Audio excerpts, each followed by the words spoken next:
So now we have Councilmember Peralez is up.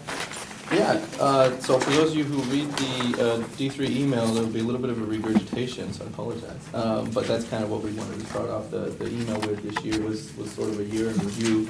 And we actually did keep tallies of the staff work, namely, that we did, and then certainly the policy work that I was doing. We didn't tally every single meeting that I had, because that would be several thousand. So, but I'll kind of read you some facts that we put out in within the year. So there were probably actually about 125 plus community outdoor events that I was personally a part of. But our team, the D3 team combined, and this is for the most part really the four on my team, outside of Lydia, who's mainly managing the office, the four on the team, Patricia, Jean, David, and Lucila, attended 242 different community meetings throughout the year, 206 one-on-ones with community members, so whatever it was that they were engaging about within the community with them. And then we actually hosted or co-hosted 12 educational forums throughout the year as well. So these were much more larger events ranging from topics on bike safety, to neighborhood watch and stuff like that. So that was also success. The other one, which I wanted to make sure of as well, we do the mini grants through the SAP grant program. I wanted to make sure that there were sort of newer entities being able to tap into some of those dollars. It's not a ton of money, $250 to at most, $1,000, which not many were getting. So it's not much, but when you're a nonprofit and you're doing something, that's a lot of money. And so we looked back at a lot of the figures from Sam's term to see how far back some of the groups had been. Some gotten money twice a year, every year, and there's just different groups. So we actually had 29 different new nonprofits that we were able to grant to that had never been granted to before. So we were really proud of that, being able to open that up for other nonprofits. 84 policy memorandum that either I signed on my own, initially kind of drafted, or that we co-signed with other council members. And I'd say that was one of the most of any council offices. There's two sides to this role. There's the community side, everything that from constituent work, right, and being out in the community and doing that role, which is that's what everybody sees. And then there's the policy role, which we're doing behind closed doors in the office, back and forth, a lot of back and forth with other council members, especially if they're part of the policy. And then those are the policies that we essentially bring to the council meetings and we debate on the floor. For the most part, some of those will take a couple hours at the most, the ones that are really in depth and in detail, but you don't see the number of hours that goes into it beforehand. And so it's kind of the unseen side of the role, but it was a part of the job that I really take seriously, because that's how actually you get change, right? Is at the policy level, and there's only 10 council members and one mayor that can do that in the city. So when it comes to the policy making role, we really wanted to utilize our opportunity while we're here for or at most 8 years. The idea is let's see how much we can get done at that level. And it's not easy. A lot of the policies that we wrote didn't make it. And some of the stuff that we strove for, got some support, but not enough. Others we saw, like in the priority setting process earlier in the year, we learned a lot and we failed on a number of things. Now in December, we were actually 5 for 5 on 5 items that we put up for priority setting. All 5 made it. And so, learn how to play the game. Yes, learn how to play the game over the year. But these were, and I put only a few, I only put 3 actually in the email, but I'll list off a couple. But some of these were, for me, they were really, really important wins. One of the latest one was the Plaza Hotel. And I recall, when I was just barely getting involved with Rosemary Gardens Neighborhood Association, Sam trying to get a conversion of a motel or a hotel for housing the homeless. And these are either some that were dilapidated and just not being used, or some that were, on the brink of, failure. And not one had been converted. It turns out that it's actually pretty difficult to do. It's difficult because whatever community you want to attempt to put this in, there's going to be a lot of backlash. But as well, they were expensive on which one you're gonna buy, how you're gonna rehab it.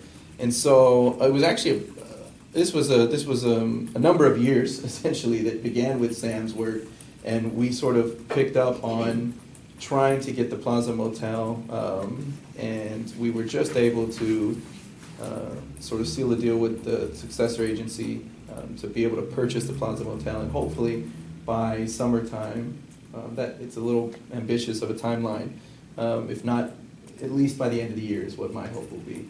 We can convert those rooms. It's 40 rooms that we can convert over to housing for the homeless, and this is going to be one of the earlier wins on how do we get these individuals that we know are homeless on the street. We got to get them somewhere, right? And if we don't create any beds for them, right, we're not really creating a solution. So that was a super important win. I'm sorry, I can't go up. Is there, I'm just wondering what the process is, and I don't know if this is realistic even, but are you going to plan to do X number and then move X number of homeless in and then work on the other ones, and you know what I mean? So it's kind of iterative, or do you want to just do everything at once and then move them all in? So it's all been really conceptual and it's very fluid right now. So there's no this is how we're going to do it. In fact, the conversation started just in general. It's been fluid, and so it's moved a little bit right now. Well, should we be housing veterans in that particular space? So it's actually, it's completely fluid right now. The reality is as soon as we start, seeing it getting rehabbed, and then we'll start talking more about what's that going to look like. So yeah, but it will be for individuals that are homeless. I mean, that's that one is specific there. We created an Office of Immigrant Affairs, the first one here in the city. They got to do a lot of good work over the year, and certainly, as you guys know, we have a really huge immigrant population here, and we hadn't had a place here at the city. We actually really didn't. We created a person, so it's one job. It's actually Officer of Immigrant Affairs, but nonetheless, it's a person, right? And that's your go-to, really, for anywhere within the city. What is our role when we're working with the county? What is our role working with the region, the state? And who do you point to when somebody comes to my office and has a question relating to immigrant affairs that we don't have the answer? Well, now we have that person in the city. So it wasn't like a full actual office that we created. It was an officer, but nonetheless, it was an important role, and they've been able to do some good work. They had actually, I was attending one. They had a number of consultation, sort of free consultation fairs here at the Rotunda, where they invited in, vetted out, legit lawyers, and they were here free for a number of hours for people to come in and just say, hey, here's where I'm stuck in the process of trying to get, go from my green card to citizenship or whatever it might be. And a lot of people that go through that process can get ripped off. They can go to some agencies or lawyers that overcharge them. And so for us to offer that safe place for it, at least these people knew they didn't have to question that. They didn't have to, they knew they'd come here and they were vetted out. And so it's good to be able to offer that for the community. One of the biggest wins, certainly, and as you guys know, it consumed the campaign last year or 2 years ago, was the Measure B litigation. That took the most of any debate that council had all year.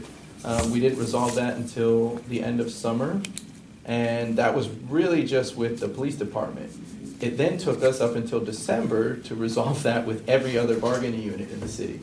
So we knew the big gorilla was with the city, with the police department, and it did. That sort of, we set the bar, and we were really fortunate to come to an agreement. And it was at times felt as though it may not be possible.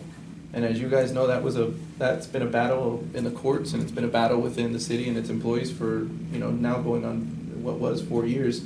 So that was no easy task, and so that was really good to get that monkey off of everybody's back, quite frankly. You could sense the energy change on the 18th floor, and you could sense relationships starting to grow, and others start to rebuild from council members that had, there was a lot of tension that just that one issue created. And there's been, there was a lot of collaboration throughout the year, but there's been even more so once we've sort of been able to move on past that topic. And it's great to not have to talk about that, on a weekly basis, and to know that, we still have a last hurdle. We need to solidify and agree upon ballot language, as both sides, and then that ballot needs to come in November, and we need voters to kind of ratify that agreement that we've come to. I'm very confident that, because now we're gonna be walking hand in hand with this, and that hopefully the voters see the same thing that we saw, which is here's the fix to the problem that we had, and let's move on. And so we did get to solidify all the contracts with all of our bargaining units. We were able to do that once we had agreed on what the language would, what this resolution language would look like. That's, again, like I said, I put that in the email. Those were just 3 sort of major wins, but out of the 84 different memorandum that I was advocating for, there were certainly all kinds of wins, big and small. One of the smaller ones, but big for those that it impacts, that I can recall earlier on in the year was in regards to the cheap, the $1 or free, buy one get one free cigarette packs. So there was, Big Tobacco Company was sort of taking advantage of our up and coming, nightlife and kind of hipster vibe and youngster vibe, and especially with the gay bars in downtown. And they were going out and sending, scantily clad dressed individuals, men and women, to these bars with these coupons. And it was, you could go into the bar and purchase a pack of cigarettes for $1, or you get a buy one, get one free. And it was, it's an independent, or it's an intelligent marketing scheme to get people hooked on cigarettes, right? So or keep them hooked. It's just got, they're a business, they're doing a business. And it was completely legal within the city, and it had been legal for a while. And there were a number of advocates that had tried for some time, and it was just something that council hadn't picked up. I picked it up, ran with it, and we won. And so that's now illegal, and there wasn't really a big fight. The message got put out to all the bars. The bars downtown were completely fine. They said, oh yeah, okay, we shouldn't be doing business with them anymore because that's illegal. Fine, we won't do it. So if we see that going on in the nightlife or out there in wherever clubs or pubs or bars that we're at, where should we report that? So ABC? code enforcement. It's actually our code enforcement. So we can both fine the business if they're engaging in that, because we went out and did education. So we had to go out to all the businesses and say, this is the new rule. You can, basically don't do business with these $1 buy one get one free coupons anymore.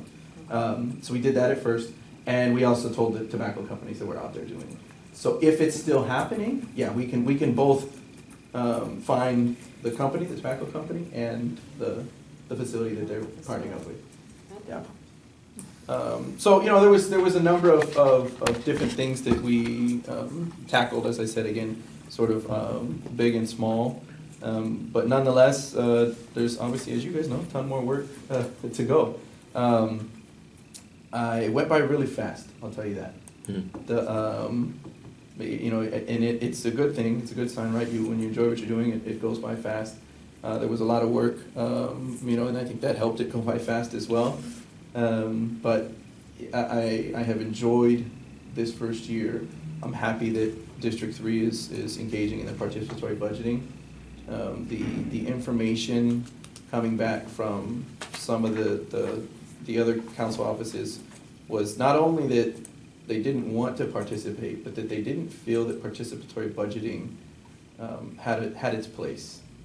That was the role of a council member, right? That the council member should be deciding on where the money goes. Like, that's what we're elected for. I have a completely different mindset. This is your money. It's partly mine too, right? It's ours. And to not only demystify the process of the budget, but to get you guys all involved, and I hope on a much larger scale as we move forward. And it's not going to be perfect for those of you who've been coming. I mean, as you see, there's bugs we're going to work out, but we're getting ideas submitted. We have people showing up to volunteer, and I think we will have a good process in the end. We'll be able to select some ideas, and you all will have engaged in the same process that we do up at council when we vet, I want to fund this, and then you got to go and get 5 other council members to vote for it, and that's what you will all do, is try to get support for the items that you feel are important in your communities, and then we'll fund them, and then hopefully, like I said, we'll do this again, and we'll come back to be able to do that. And so I'm excited about that. And so there's a number of things, and looking forward to year 2. thank you. Yeah. Yes, do we have any questions or But I would like to salute Jean and Lucila, which are just the two I deal with. Been great to work with. You got good people there. Thank you. Jean in particular, I love, so. Thank you. Okay. So, Ron, I have a question. Yes. So the other part of your thing was Q&A, and so I have a question regarding the upcoming budget. Mhm. I'd like to know what your priorities are, and are you going to spend any time soliciting us about what we would like to see? Mhm. So I hope I don't have to solicit you because we are going to be, actually I'm looking closely at all of the submittals that are coming through the participatory budgeting process as well, in order to gather some of those ideas that the community is saying, because obviously not everything there is going to be able to be funded. I'm hoping you're going to be willing to participate there, and that everybody's ideas are going to be able to be surfaced to where I can get a good feel from almost, the full gamut of the community. We will have the traditional process, the budget games, where obviously everybody's welcome to come, and then we have the traditional budget discussion where the mayor comes out and we present that.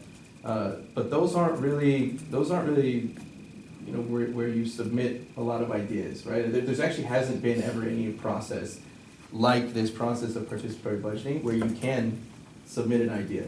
I imagine, in the past, I don't recall ever being asked, I don't know if anybody else does, by Sam or by any other, individuals that says, hey, what is your idea for what we should do with the Right, budget? right. So that's actually what I'll be honest, I'm not gonna go and call like some special friends and say, what is your idea for the budget, right? And there's no way I can get to every single community member. That is actually the hope for this. The hope is that we don't just find 3 projects or 4, whatever, to fund here. The hope is that I get an entire list of things where I get a feel for what it is that the community really wants to have funded.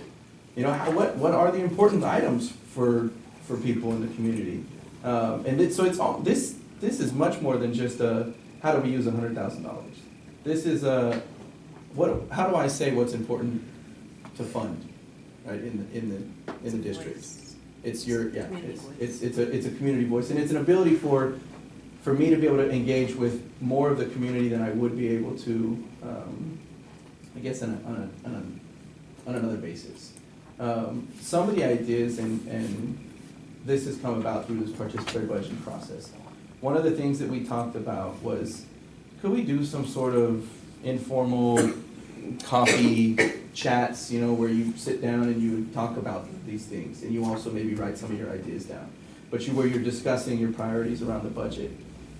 We haven't done many of those. We're relying on community support, right, to promote this.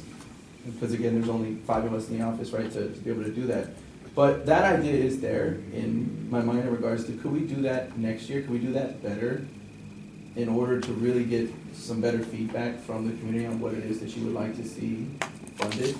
And then how much more of a process of that could, do I engage in, right? Where am I attending every single one of these coffee chats to hear from people on the budget? It's a balance of time and efficiency, and right now this is honestly one of the most efficient ways that any community member in the city of San Jose has had their ability to sort of voice their opinion on what they feel should be funded or not out of the budget. Otherwise, at this moment, my office is always open. My email is, my phone line, and if there's something that you say, hey, this is really important to me, then we're all ears. So, but I think we're even more than ears now. We're. Well, and I think that's a really nice. I mean, it's a very nice method. Yeah. And I'm sure you get a lot of great ideas. My concern is that some people like me, I would think, oh, it's 100,000. That's So my idea is actually much greater than that. So I wouldn't submit to this. You know what I mean? And so. But you're right. I mean, we never had someone say, hey, what are some of your priorities? But I don't think that's. It's not a reason to not do it. No. So, so thank you. I appreciate it. There just isn't a I kind of have walked into some processes and we're trying to fix some, and the reality is that it's not perfect. Yeah. And I walked into, well, how do we do this budget season? And well, I went through my first one last year, and yeah, it's not really engaging the community, right? It was more of a decisions made upstairs, and then you come out and talk to people about what you're doing. Yeah. I didn't like that, and that was a big reason why I liked participatory budgeting, because to me it felt like a better way to get other people engaged. I still think we can do it better, and that question came to me last year where I was like, I think about it, like, nobody asks, what are your ideas? Well, no, Yeah. and you are our rep, Yeah. and other council members are our rep, and the mayor, and Yeah, he we comes all- out yeah. with a budget message, Yeah. and he's got stuff in it, where does he get that? Where's it come from? Yeah. So, okay, Yeah, thank you. so I appreciate the know dialogue. I did bring up some ideas from last year, what I was telling you, and what were some of the budget priorities, just to give you an idea as well, like none of these do I invent, right? These are all things because of what I hear from the community. One of my top ones is the Vine and Almaden traffic calming. The decoupling there has been on the books for a long time on trying to get that done. As you guys know, there's always a number of accidents and stuff there, and so that is one of the number one issues that I'm going to try to strive for. Participatory budgeting. That's going to be another one I'll have to argue for. I had to argue for it last year. As you guys know, it wasn't super easy. There was either you have PB or with nothing, or you can vote on anything else. It was just kind of one or the other, and we managed to get both because we finagled that and got 100,000 instead of 250,000. But so we'll be arguing for that again. There's looking like we're not going to have much of a surplus this year, if at all. We may have a slight deficit. It won't be much. We're not going to be looking at what we looked at in the past. But the reality is that we're still not, we're not making money hand over fist. So there will probably be little to play with this year, unfortunately. So. All right, well, thank you. So, are we all in favor of adjourning the meeting? Thank you for being here, and next meeting, February 17th. Thank you. That could be a subcommittee. I'm gonna add in the along with calendar. the- I don't want to, yeah. What'd you say, February 7th?